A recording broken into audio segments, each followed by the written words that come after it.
Olá, seja bem-vindo ao canal Falando sobre Ética e eu sou o comandante Ricardo. No último vídeo falamos sobre o controle do poder político, no qual teci considerações sobre como a sociedade deve exercer o controle sobre o poder que delega aos seus representantes por meio das eleições. Neste vídeo, falaremos sobre a manipulação do poder. Assunto esse contido no capítulo 2 do meu livro Ética, Poder e Corrupção, disponível gratuitamente no site da Atena Editora de Ponta Grossa, no Paraná, cujo link está na página inicial deste canal. Então, vamos lá. Todo poder é passível de ser manipulado a partir do momento que é exercido. Hoje, há inúmeras formas disfarçadas de manipular o poder de modo que se passe despercebido pela população. As pessoas que não são dotadas das características pessoais relacionadas ao caráter, à moral e à ética, necessárias para conviver bem com o poder, ao assumi-lo, podem passar a manipulá-lo, segundo suas aspirações individuais, suas ambições, seu ego e suas arbitrariedades. Essa prática ocorre tanto em cargos públicos, obtidos por meio de nomeação, quanto naqueles cargos eletivos obtidos por meio do voto. Aquelas pessoas mal intencionadas, depois de conseguir uma posição de poder, de forma premeditada, passam a trabalhar para consolidá-la. Desta forma, montam estruturas que lhes garantam suporte para se manter no poder. Em seguida, passam a moldá-las de acordo com os seus objetivos. Isso é realizado extinguindo-se estruturas, criando-se novas e aparelhando estruturas existentes de governo que estiverem ao seu alcance. Com isso, seu objetivo não é trabalhar para exercer bem o seu cargo público para o bem da população, mas sim para dominar horizontalmente e verticalmente as estruturas administrativas governamentais, colocando pessoas de sua confiança em postos-chave dessas estruturas. Ocorre que, normalmente, a maioria dessas pessoas são incompetentes para as exigências dos cargos que ocupam e estão ali apenas para seguir as ordens recebidas. Assim, o país e a população serão fortemente prejudicados com essa prática. Bertrand de Juvenel descreve o caráter expansionista do poder. Ele disse: se há no complexo do poder um impulso egoísta, combinado com serviços sociais, vem naturalmente ao espírito de quem está no governo a ideia de que esses serviços sociais serão tanto maiores quanto mais forte seu princípio egoísta. Pois é esse princípio egoísta que lhe fornece ao poder aquele vigor íntimo sem o qual ele não saberia cumprir a sua função de domínio. Desta forma, assistimos um crescimento indefinido do poder, servido por uma aparência cada vez mais altruísta, embora sempre animada pelo mesmo gênio dominador. Após a proclamação da República, aqui no Brasil, em 1889, governo após governo, verifica-se a expansão da máquina governamental sem que ocorra o mesmo na prestação de serviço e na qualidade desses serviços para a sociedade. Entretanto, verificamos que no governo passado trabalhou-se para reduzir o número do tamanho da máquina governamental, não preenchendo cargos vagos e extinguindo cargos em comissão, e o resultado foi positivo. Porém, o governo atual voltou às práticas antigas, gerando mais de 20 mil cargos em comissão, criando estruturas e aumentando novamente os gastos da máquina governamental, além dos recursos disponíveis. Isso provoca um aumento de tributos, para que sejam aumentados os recursos para arcar com as despesas excessivas. Uma sociedade estará sempre em crescimento demográfico. Assim, para que as necessidades crescentes sejam atendidas, precisa-se de um crescimento e desenvolvimento econômico do país como um todo, de forma a se ter recursos para atender à demanda crescente de produtos e serviços. O ideal é que haja aumento da eficiência administrativa, para que ocorra o desenvolvimento sem a necessidade de se aumentar a máquina governamental e, consequentemente, os tributos. Aumentar a eficiência administrativa significa realizar mais e melhores serviços com menos custos. Desta forma, faz-se necessário que a máquina governamental seja cada vez mais eficiente, menos burocrática e de um tamanho somente capaz de satisfazer bem ao seu propósito de atender às necessidades básicas da população, sem o contínuo aumento da carga tributária.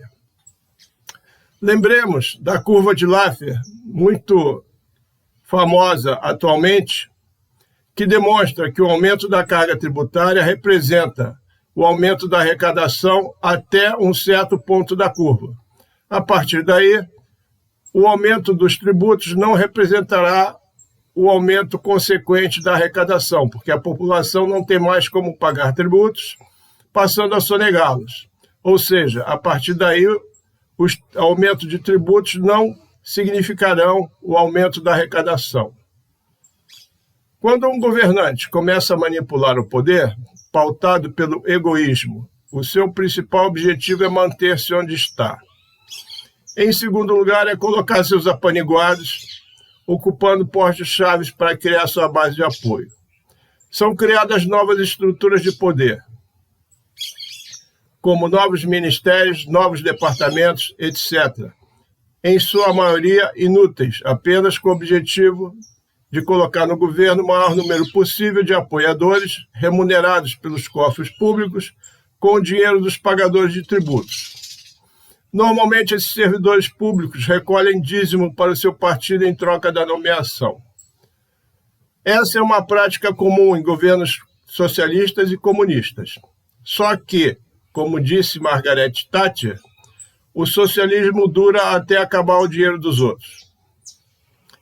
Essa prática de governos socialistas e comunistas aqui no Brasil inicialmente ocorre por meio de cargos em comissão, que são aqueles ocupados por livre nomeação, sem os requisitos técnicos de um concurso público, ou seja, sem a competência necessária para ocupar o cargo. Com isso, pessoas, em sua maioria desqualificadas, ocupam cargos que demandam requisitos que elas não têm. A consequência é a burocracia, a ineficiência administrativa do governo. Junto com isso, normalmente vem a corrupção. O sistema democrático possibilita que o povo substitua aqueles que ocupam cargos eletivos e, por conseguinte, estes substituam aqueles que ocupam os cargos comissionados, que não têm qualificação para tal. O ideal é que a máquina governamental seja absolutamente austera com os gastos, porque isso é o que a ética indica, uma vez que os recursos que vêm dos pagadores de tributos. Esses tributos são pagos como resultado do muito esforço e muito sacrifício individual das famílias e das empresas. Ocorre que é uma prática comum em cada governo trocar aqueles que ocupam os cargos comissionados nomeados pelo governo anterior. Isso é mais um fator que gera ineficiência administrativa, porque há a solução de continuidades nos projetos em andamento. O ideal é que um governo tenha um limite legal para os cargos em comissão, que devem ser muito poucos, restritos, por exemplo, a cargos de chefe de gabinete que gozam de absoluta confiança. Os servidores públicos concursados tendem a ser mais eficientes, porque, em tese, devem ser mais preparados. Entretanto, esses não podem ter estabilidade total, porque haverá acomodação e perda de eficiência com o tempo. Essa estabilidade, na minha opinião, deve ser temporária, por exemplo, a cada 5 anos renováveis, porque Com isso, o governo pode mandar embora os maus servidores e abrir vaga para novos, com qualificação melhor e ânimo para trabalhar. Indiretamente, essa prática fará com que o nível de eficiência se mantenha com o tempo, porque fará com que todos permaneçam atentos e se qualificando para não serem dispensados por ocasião da renovação de seus contratos. Juvenal afirmou que quando as verdadeiras intenções dos agentes públicos são reveladas e o egoísmo deles é exposto para a população, passam a enfrentar a resistência de muitos dos interesses sociais com os quais têm que lidar. Particularmente, aqueles interesses voltados para o bem-estar da população, mas ao proclamarem-se altruístas e apresentarem-se como realizadores de sonhos, por meio de narrativas, eles adquirem uma transcendência que lhes permite derrubar a maioria dos obstáculos à sua marcha triunfal. Atualmente, em virtude do acesso à informação por meio das redes sociais, esse falso altruísmo é facilmente desmascarado e as verdadeiras faces aparecem, gerando indignação, mobilização e resistência social à falta de ética desses agentes públicos. Ocorre que a resistência social nem sempre coibirá os casos de abuso de poder, se não for realizada em conjunto pela sociedade de forma a exercer a sua força por meio da sua soberania. Onde há poder, há disputa, pois essa é a característica do homem desde quando resolveu viver em grupos na antiguidade, visando a sobrevivência da sua espécie. Há muitas formas de se obter o poder. Na antiguidade, era pela força física. Na Idade Média, passou a ser pelos laços de sangue. Com o fim das monarquias absolutistas, passou-se ao poder político, pelo voto. E, após as revoluções industriais, surgiram as grandes fortunas e elas propiciam o surgimento de um outro poder, o poder econômico. Muitas vezes também se recorreu a golpes de Estado para alcançar o poder pelas armas. O poder econômico individual existe em qualquer sociedade, porém, quando a ambição dos poderosos supera seu caráter, a tendência é que eles se aproximem do poder político. Essa aproximação inicialmente será indireta, apoiando financeiramente candidatos em campanhas políticas, para depois cobrar favores, e posteriormente esses poderosos passarão a candidatar-se diretamente. A convivência deles com o poder poderá ser profícua ou não, dependerá de seus valores pessoais e éticos. O poder econômico tem a capacidade de se transformar em poder político ou passar a controlá-lo. Ocorre que o poder seduz e convida a essas pessoas a naturalmente formarem uma corrente. Unidos pelas afinidades adquiridas por meio do poder econômico, inserem na política seus representantes, estrategicamente posicionados nas estruturas de poderes. Essa mecânica tem método e é difusa e paulatina. A consequência é o surgimento daquilo que hoje é conhecido como establishment, que não tem uma liderança definida, propositalmente para que possa ter uma atuação fluida pelas estruturas de poder. Trata-se de um poder que nasceu econômico, expandiu-se geometricamente e mundialmente e toma posse de tudo aquilo que lhe interessa. Chamamos isso de globalismo. Mas por que se apoderar do poder político? Porque esse é o poder por excelência, é aquele capaz de controlar toda a população. Para que o seu poder não seja ameaçado, terá que enfraquecer a soberania do povo. Essa soberania só será eficaz quando houver coesão dos cidadãos para gerar a força necessária que será exercida para ter a capacidade de se contrapor ao poder que lhe ameaça. Então, a estratégia desses governantes antiéticos é criar divisões e fomentar a discórdia. Dividir para conquistar, como fazia Napoleão. Assim, a curto prazo, o domínio dos meios de comunicação representa a melhor forma de influenciar a população por meio da manipulação de notícias e da massificação de opiniões travestidas de notícias, oriundas de fatos selecionados, distorcidos, fragmentados ou tirados de contexto com o objetivo de gerar factoides.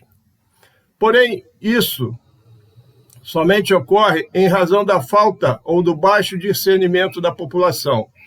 Daí o domínio igualmente pernicioso dos meios de ensino, que será seu projeto de longo prazo para exercer o domínio por meio da cultura, como propôs Antônio Gramsci. Lembro que factoide é uma afirmação falsa e sem comprovação que, por ser muito repetida e divulgada pela imprensa subjugada, acaba por ser aceita como verdade.